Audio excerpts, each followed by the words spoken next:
We Hello. are live. We're live, Scott. Here we go again. Here we go. Are we Live. doing the intro? Live without a net. Start it up. All right, here we go. Watching Guitar Tales with Dave Cohen and Scott Guitar Masengo. Have a rockin' day.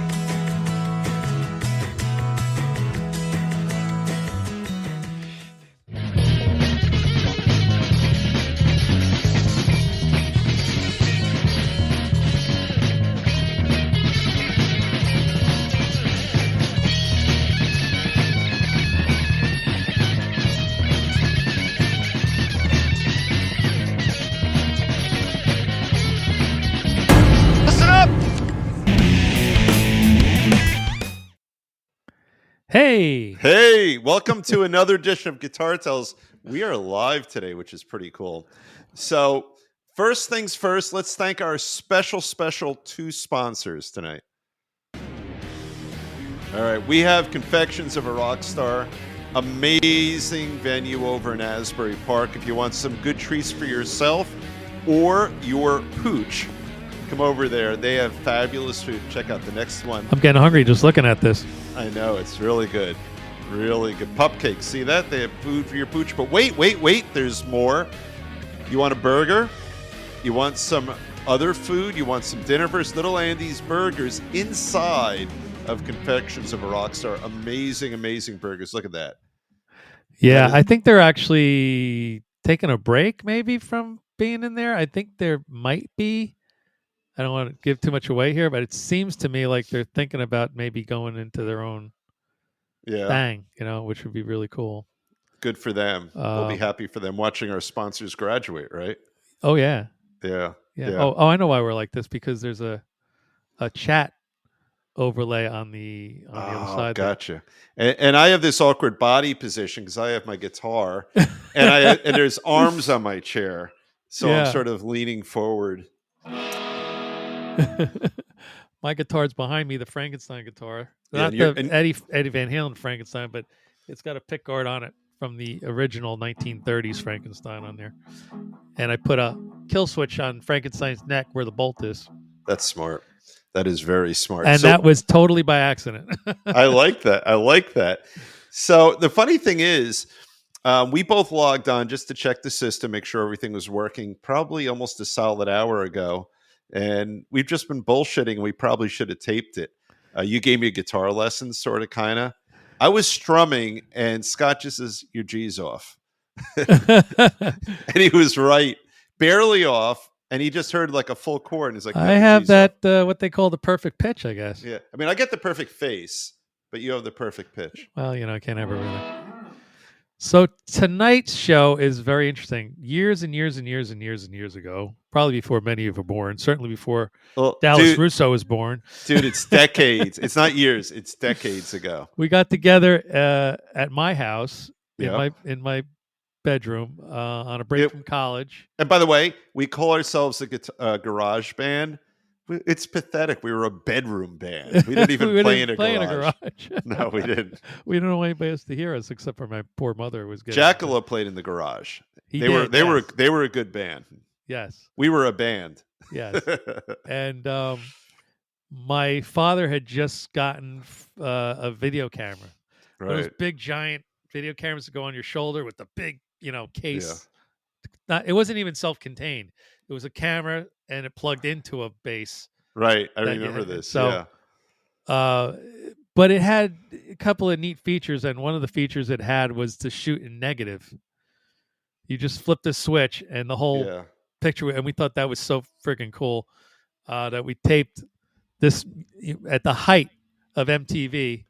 We decided to make our own home music video in my bedroom and outdoors areas. Yeah. Well, we had to scout certain locations, obviously. Somehow this camera had the ability to keep the audio and put video over top of the audio, which is like mind blowing in those days. But, I want to say something I'm going to differ with you historically.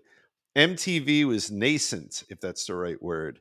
I don't even know what that means. You're like brand much smarter than everybody listening to this stupid show. I just try to talk good. But I think we were almost a little, MTV started in earnest like 81, 82-ish, right? Yeah. I don't remember if this is 83 or 84. It might only be 83. Yeah, maybe. But I feel like it was my first year back home from college. Yeah. I grew this gigantic, magnificent beard that my girlfriend hated. Right. I had a long distance relationship. I come back from college after a few months, and I got this gigantic lumberjack beard going. Long hair, totally turned off. Did not dig the beard thing. No. Now, no. of course, the ladies now love the beards. It's a thing, but back then it was not a thing. I was way ahead of my time with the beard and the music videos and everything else. And we even got a little dressed up for this. Oh, we did. I had my thing. cheesy. I did the collar up. I remember that. and you have. So how are we going to do this? We're going to play little snippets. I think we're going to just like Mystery Science sort of Theater play style it and just goof on it while it plays. Yeah, let's do that. We didn't have a singer yet. We were sort of messing around with music, and I was very much into prog rock, and I was playing keyboards in those days. And I think the song has 2 total chords. Is there a bridge? I don't even know if there's a bridge. All I know is I was working with this keyboard that was very, very basic. It was called the Sound City Piano. Right. So to be clear, you're not a drummer at this point. No, or a guitar player. Piano. So you knew how to play drums. But... There were 2 tones: a harpsichord-y kind of a noise, and a piano kind of noise. And I bought this pedal for guitar that was like a wah-wah pedal, but it did like some modulation effects if you press down on it. Yeah. So I didn't have a synthesizer. I had a cheapo Casio keyboard and this Sound City piano thing with a cheap guitar effect on it to get all the synthesized type sounds. And I'm playing bass with my left hand. I don't know what was going on. Because it was keyboard, guitar, drum. Right, that's it. We didn't. So you were doing the like the Doors. You were doing the Ray Manzarek. I thought you were literally you were responsible for the low end of this incredible piece of music. I thought it was Rick Wakeman, but I was definitely asleep. Yeah. Before we start the video, I want to point out that nobody has won our guest to guest contest, right. And we're gonna have everybody take a look at this guest. If you know who it is, you can tell us in the comments or send us a little note. And the first person that identifies this guest will win a cool little, merch, some Guitar Tales merch, a shirt, a mug, whatever. I dig it. We'll have it shipped to your house absolutely free if you can tell us who this young man is. Oh, I just figured it out. And who he grew up to be. I know exactly who that is. I don't even want to give any hints. I think I could see immediately who it is because I know who it is, but maybe that's why. I don't know. Yeah, but I think I do anyway. Yeah, we definitely want somebody to win something neat. Yeah, and I think I just figured it out. Once you get your prize, just give us a shout out and say, "Hey, thanks for the shirt." And that's all we want. Give Guitar Tales a plug. Make us feel good about ourselves. Yeah, please subscribe to the channel, by the way, because that's how we make our big money here on the Guitar Tales show. That's right. Facebook is very generous. Right. Yeah. This is super embarrassing. I can't believe we're playing this. As a matter of fact, the drummer of the band, Pete Schorsch, was invited to be on this show and declined. Yeah, he was too embarrassed by it. I don't blame him. Just like a Netflix documentary, he declined to be interviewed. Yeah, that's right. That's right. So here it is. Here's the Phaze, circa 1983, 1984, maybe, in my bedroom. Yeah, and elsewhere. And then we had outside locations. Where the locations were in and about our town. And here it is. I think the working title for the song was called Made You Look or something like that. Or I don't remember that. That's Made funny. You Look at Her or him or something. We had a like title. That. I don't remember that we even had a title. That was sort of the working title. All right, here it is. There it is. It starts off with Dave on guitar, a nice close-up of his Westbury headstock. I missed that guitar, but now I have my own Westbury. Yes. My recollection is we had to play to the pre-recorded song. Yeah. And we didn't have any way to amplify it out of the camera. So we were trying to listen very, very carefully what was happening. Look, there's me with hair. In negative. Yeah, because we figured out the camera could go in negative. Yeah. Here I am with my beard and my jacket, and there's Pete Schorsch with a vest. Looking very enthusiastic. Yeah. I think that was my father's vest from the wedding band. Oh, really? My recollection was. I found some clothes in the closet, and I said, here, put this on. And he went, okay. I still have those drums. And it's actually every so often it got a little groovy. Yeah. Something about, the beat wasn't super solid, but Pete was a saxophone player who took up playing drums, and it was just sort of his early days of playing drums. That beard, oh my God, and glasses. Hello, ladies, I'm here for your. No wonder I couldn't get a date. Oh, that's a good shot of my cheapo keyboards, my Casio toy keyboards that I had. I kind of look like Michael McDonald there. You kind of do. Well, the whole song is you in the sense that, like, I'm playing 2 chords for like 9 minutes. Well, that's what I'm making this up as I go along. Yeah. Oh, there we are in my backyard, pretending to smoke. None of us smoked. I know. But it was cold enough outside that it made it look like we were smoking. I look like a natural. You do. And this is the part where Pete says, I don't like smoking. So he just like, fuck that thing. It's getting a little off kilter there. A little.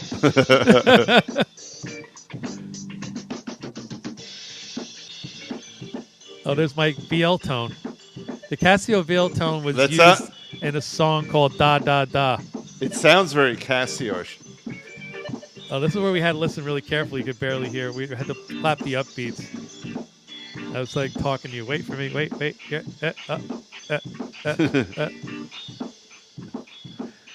And we couldn't hear anything. The clapping noise was made on one of the keyboards by using just slapping the keys. Don't cut me, Scott. Don't cut me. I still have that bayonet. I'm trying to sell it on eBay. Then eBay said you can't sell knives on eBay. Oh, really? Part of my dad's then I didn't antique completely fall. Oh, look at that Afghan that my grandmother made. Yeah. Oh, Dave, you had the hair. Yeah, back in the day. Hair. Are you wearing scrubs? Yes.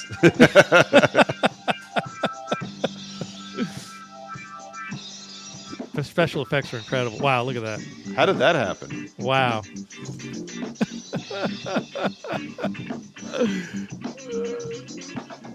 Oh, I actually played like a single note, like 1/8 of one lead. Yeah. Oh, that went wrong. Ooh.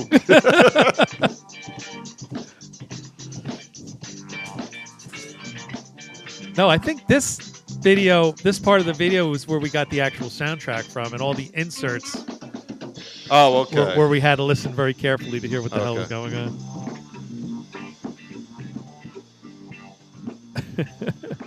Pete loves chewing gum. Oh, this is we filmed this in Peter's mother's station wagon, a country squire. Right. This is one of the back roads by the then insane asylum in Marlboro, New Jersey. Yeah, we were looking the for Marlboro escaped mental patients. And there were some. Yes. On the side of the road sometimes you would see guys walking around. Yeah. I just thought this sounded like... It is kind of driving music, It sounds like driving, yeah. Wow, we're 4.5 minutes into this. Oh, my God.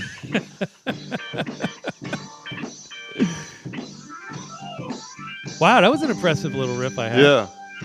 Look at the records in the background. I had a little record player back there. Yeah. We hung a sheet behind the wall. And it was bright sunny out, so outside looks dark. I remember that. Opposite. And you're doing a little Pete Townsend thing? Yeah.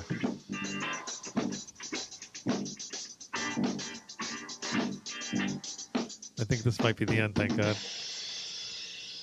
think yes. Pete, you're very happy with yourself. And now the credits are ridiculous. Yeah. Written and performed by the Phaze. Oh, wait, you spelled it with an S, not a Z. Yeah, well, that came later. There were some copyright issues. We figured out if you point the camera into the TV, right. it does that effect. Right. And I just thought that was so amazing, and you could turn them on and off. So this is sort of the equivalent of a Leslie speaker, like way ahead of its time, visually brilliant. And then you turn down the brightness on the TV, and it does that. Peter Stick Shores. That's where my nickname started, yeah. Scott Schizoangle. That was my name in the radio show in college, so it has to be during college. In my room. Didn't you have like a Mr. Magoo thing after this? Oh God, I don't know. I think you did. Like a cartoon or something? Yeah. Oh my God, that was crazy. It was. See, everybody's speechless. I know. Is anybody chatting with us? No, nobody gives a shit. All right. Well, it's okay. That's it. You should teach everybody how to play that, like right now. It's really high end. It's one finger, bottom three strings, and it's all rhythm. Yeah. And that's where the chicka chicka comes from. Yeah, it's really complicated. Dave chicka chicka going. Yeah. Oh my God, we did 15 minutes about this. Oh my God. People will be, you know what? I feel badly because it's going to intimidate other musicians. Oh, I know, right? And they're not going to want to play. You know, like people say, I want to throw away my guitar. People are going to call me and say, hey, can you play keyboard in my wedding band? Mm-hmm. This is going to open up all kinds of opportunities for me. I know. You're going to be deluged. Holy moly. By the way, this is my cool Court. This guitar is so great. Whoop, whoop, whoop. There we go. There you go, Court. Court made a solid guitar. So what year is that? I don't even know. It's old. I think it's from the 80s. Yeah. And then I've got the box that our friends over at what do you call it? Vintage gave us. Can't really see it from here. But that wonderful box, the Sears vintage box. Oh, the Jackson Audio. Yeah. Sears box. Yeah, they're selling right now that you can get a B stock version of that pedal at a tremendous discount. It's amazing. Just you can't hear it through this, but the tone. It has that like old Sears. What was it? 1922? Was it? I think so. Yeah. And it's basically just check out the big Brandon Scott. It's replicating a Silvertone amp. Right. And it actually looks like a Silvertone amp. Yeah. Speaking of shit for sale, there's a very popular Life is Short mug. And listen, if you can guess the guest, maybe we'll send you one of those. Yeah. Not the box, the stomp box, but the mug. I'm pretty sure I know who the guest is. Yeah. I'll ask you after the show. Okay. Make sure it's turned off. But we got if you click or scan the QR code in the upper left there, you can see all our merch. We got hoodies and T-shirts and glasses and wine glasses. Baseball caps. And all kinds of crap. Cars. Be the cool kid on the block and get yourself some merch. Yes, we have electric cars. We have tractors. Listen, we have good stuff, we're doing a lot of intermezzo shows here because they're a lot of fun, but we are going to have guests again. Yes. We were supposed to book someone this week, but our schedules wouldn't permit it. Yeah. So we're going to try to get them taped pretty soon. But we have maybe 5 or 6 guests lined up. We're trying to just get them in the queue. But we're going to shoot for taping on Sundays, try to make it sort of a regular thing. Those are the best. That's the best night for us with our nutty schedule and everything. Yeah. So we'll make it short and sweet with the live stream here. I just wanted to show everybody that there is hope. Yes. If you have a beard and you don't have a girlfriend in the 1980s, by the time the 2000s roll around, you can get a hot chick. And I've been married to my wife for about 11 years now. That's right. You did quite well for yourself, Sir Scott. I have sort of a beard here, but nothing crazy. No, but you did quite well.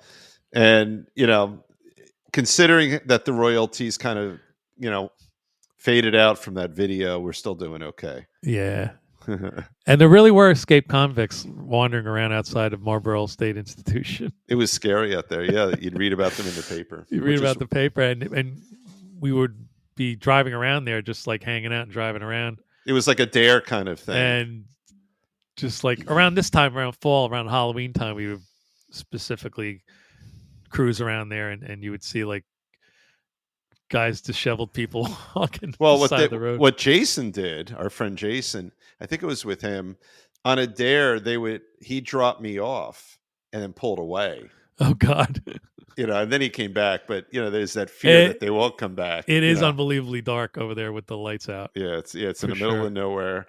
And that was sort of the dare, is that, you'd just be alone on the road by, it was pretty scary. It was fun though. But they would flip on the floodlights if somebody escaped. So that's when you knew somebody was possibly loose. Yep. And it was even worse. If he's driving around, you see the floodlights pop on. You're like, oh my God, there's a crazy, and of course it was probably just a innocuous, person with mental illness or something that got out of there. But we made it to be, well, we were high school kids. He's a psycho killer and he's going to kill us all and throw himself in front of the car or something. Yeah. Probably someone who would have been as fearful of us as us of him, Yeah. But yeah. So we built it up to be this thing. Yeah. Yes. And also, you remember that right near there was a place called the House for Wayward Girls? No. And it was this creepy ass dark stone driveway with like all kinds of signs like turn around, don't come here, get away, stay away. Right. And we thought it was like some kind of school for like crazy women that were going to kill us. Oh my God. And all it was just a religious school for girls. I found out like many, many years later, that's all it was. Oh, that is funny. The Collier School. It's just a school. But we made it to be like this thing. We watched way too many horror movies in those days. We did. As I am about to do tonight to celebrate Halloween, I always watch Night of the Living Dead. So, that's a good idea. I'm going to check that out. So, Dave, what did you think? I enjoyed it. I didn't enjoy the video, but I enjoyed making fun of the video. Yeah, it's too bad Pete didn't get in there. No, I think he is appropriately embarrassed by it. Yeah, but he did a good job drumming. He didn't really do anything stupid except throw a cigarette. And listen, these are the times where people, shouldn't be smoking anymore, right? So that's right. That was giving a positive message here. It was a PSA, if you will. Yeah, who knew? He was again ahead of his time, saying that you shouldn't smoke cigarettes. That's right. Bad for you kids. Well, that was fun. All right, so we'll be back with another Guitar Tales and another guest, hopefully. And if not, we're going to we have another intermezzo idea show lined up. Oh, it's going to be a good one. Where we goof on the Rock and Roll Hall of Fame videos. Oh, we will do that. Yes. Some of them were amazing, the Ozzy stuff, and then some of them weren't so good. No, some of them were quite bad. And I don't know why.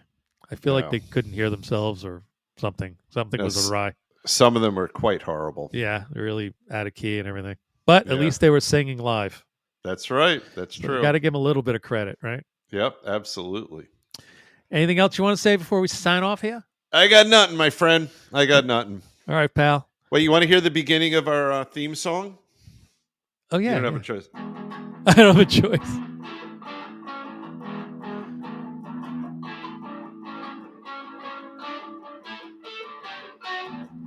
How come I don't recognize that tune? That's the beginning of our theme song. It's just not the to part our we play. Theme song of the show? Yeah. And it turns into the theme song from that? Mm-hmm. That's interesting. I'll send you the whole thing. Yeah. All right.